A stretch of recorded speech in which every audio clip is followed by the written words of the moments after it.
भगवान के स्वरूप जो है अनंत स्वरूप, अनंत नाम, अनंत रूप, अनंत लीला, अनंत धाम, सब अनंत है। अनंत से अनंत माइनस करने से अनंत ही रहता है। अनंत माइनस अनंत इज इक्वल टू अनंत, अनंत ही रहता है। लेकिन भगवान का जो प्रकाश है वो त्रिविध प्रकाश, एक ज्ञानमय प्रकाश, एक ऐश्वर्यमय प्रकाश, एक माधुर्यमय प्रकाश।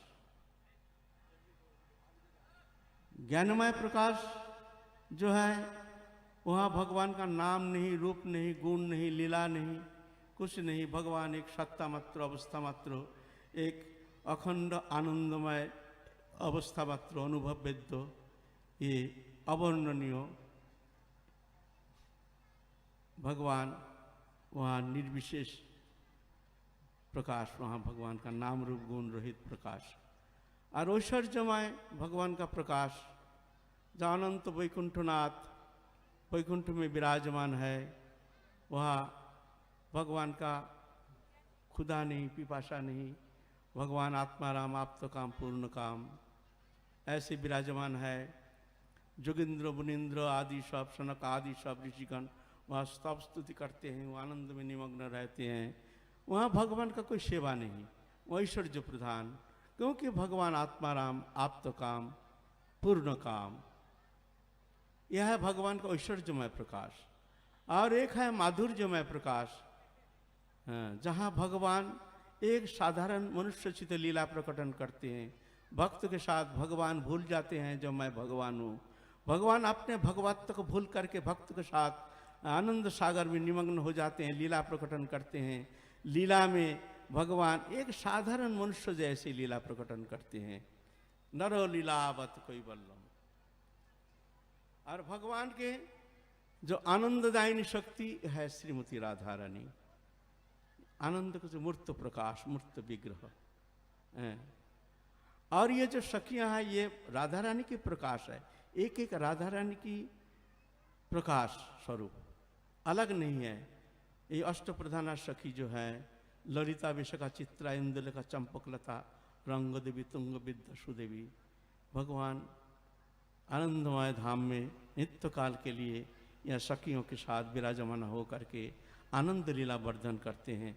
और ये विशेषता ये है कि भूमोलोक से जो साधक ये भगवान की जो माधुर्यमय लीला में आसक्त चित्त होकर के भगवान की उपासना करने के लिए, भगवान के साथ लीला करने के लिए जो उपासना करते हैं, भगवान को एक साधारणीकरण, भगवान हमारे निजी जन है, भगवान से कोई विशेष भेद नहीं है ना, एक साधारणीकरण। भगवान भूल जाते हैं जो हम भगवान हैं, भक्त भी वो मानने के लिए तैयार नहीं जो ये भगवान है। ऐसे नित्य लीला में भगवान अपने पार्षदों के साथ ऐसे लीला प्रकटन करते हैं। इसको कहते हैं भगवान के माधुर्यमय लीला।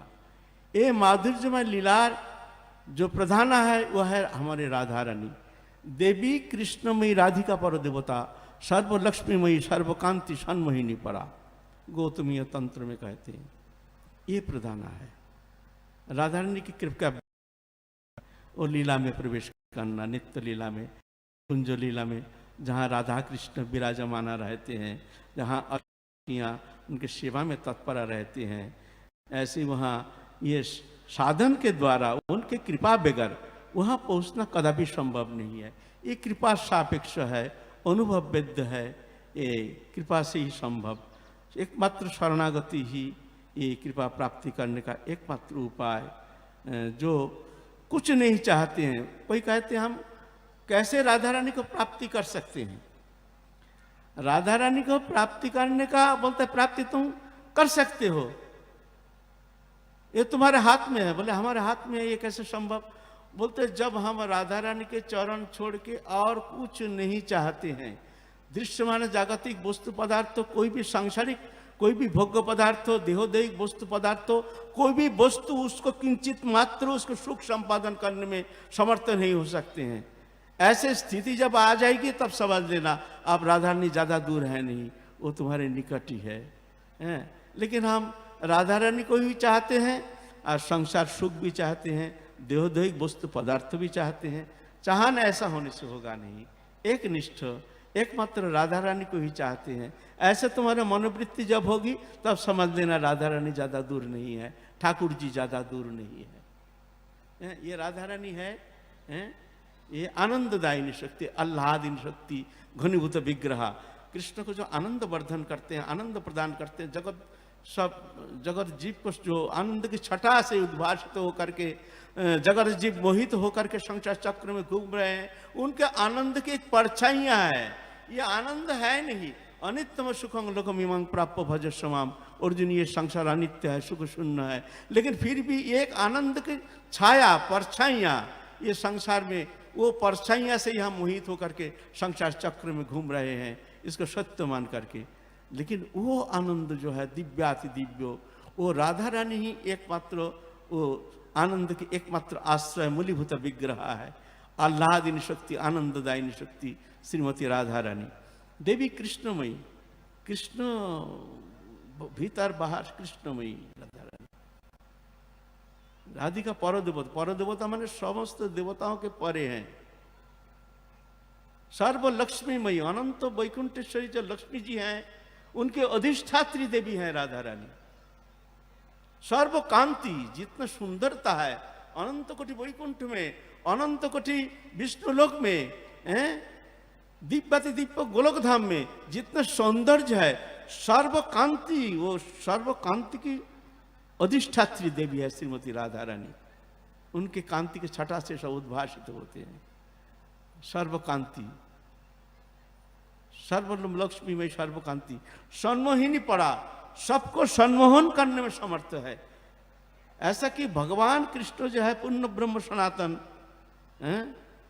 अनंत कोटि वैकुंठ नायक, उनको भी जो सम्मोहन करने में समर्थ है। राधा रानी ऐसे सम्मोहिनी शक्ति है उनमें, जो कृष्ण को भी मोहित कर देते हैं। कृष्ण वहाँ भूल जाते हैं राधा रानी के एक छठा प्राप्त करके। ऐसी सम्मोहिनी राधा रानी है। एक दिन राधा रानी के चरण में लता आदि पुष्प आदि अंकन कर रहे हैं मंजरी। राधा रानी के आलता रख करके उनके चरण कमल में सुंदर पुष्प अंकन कर रहे हैं, लता अंकन कर रहे हैं। कृष्ण आके ठाड़े हैं। ठाड़े होकर के कृष्ण देख रहे हैं। कृष्ण के मन में इच्छा हुआ कि हम भी थोड़ा सा राधा रानी के चरण संभाषण करेंगे, थोड़ा सा पत्र अंकन करेंगे उनके चरण कमल में सुंदर। तो मंजरी को कह रहे हैं कृष्ण ठाकुर जी, ए सखी तू थोड़ा हट जा, हमको भी थोड़ा दे, हम थोड़ा चित्र अंकन करेंगे चरण कमल में। तो मंजरी कह रही है तुमसे होगा नहीं,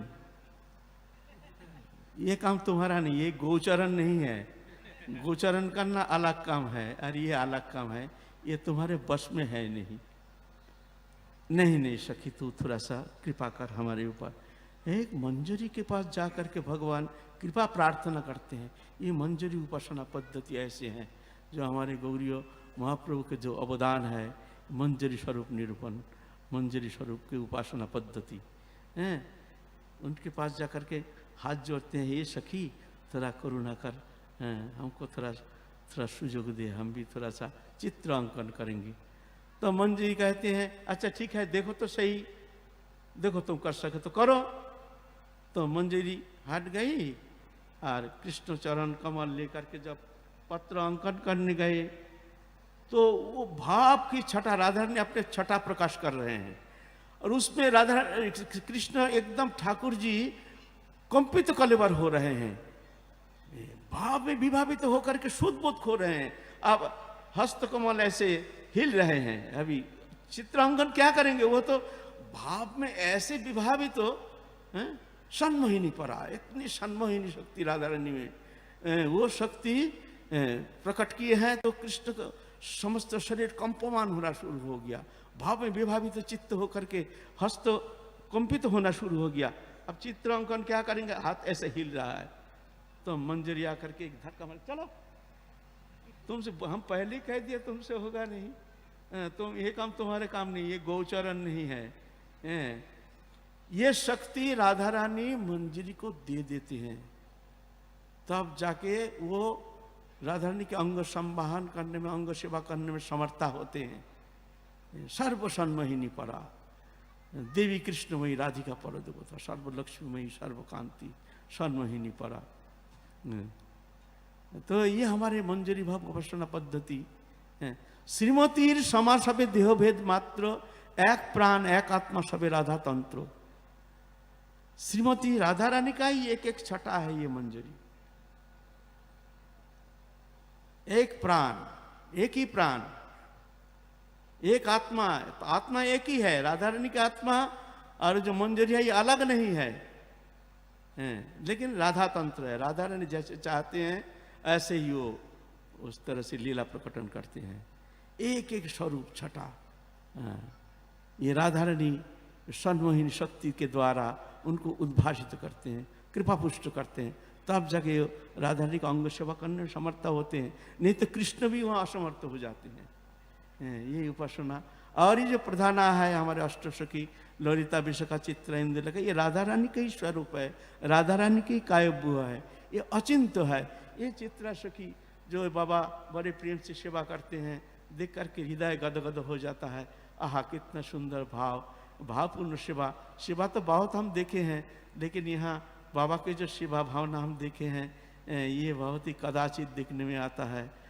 धन्य है ऐसे कृपा पुष्ट चित्रा सखी राधा रानी की एक स्वरूप है।